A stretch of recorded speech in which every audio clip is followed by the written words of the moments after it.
Hi, Richard Whitley here for Trailers from Hell.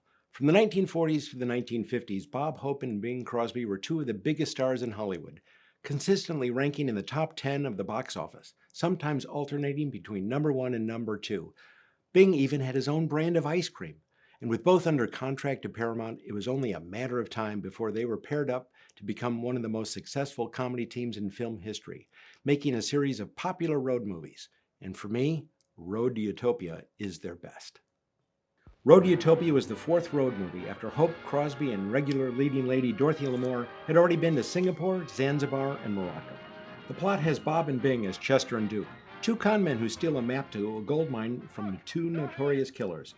They pose as the thugs and go in search of the mine in Alaska, where they meet and become smitten with dancehall girl Dorothy. They each think Dorothy is in love with him, when in reality, she's after the map too. All of which sounds like a typical plot, but this movie is anything but typical. This trailer doesn't even come close to capturing the surreal quality of the film. It's as if the studio was afraid the unabashed, non-stop, wall-to-wall 90 minutes of lunacy would scare away audience. First off, Hope and Crosby barely even pretend to be Chester and Duke, as it plays more like an extended home movie of them just playing themselves, with the studio as their own private playground. They don't just break the fourth wall, they tear down the whole house. Meta way before the phrase was even coined. It's a non-stop barrage of inside jokes referencing their radio sponsors, Bing owning racehorses, and even their own studio, as a snowy mountain peak becomes the famous Paramount logo. There's a talking fish and a talking bear, and the bear is upset the fish got more lines.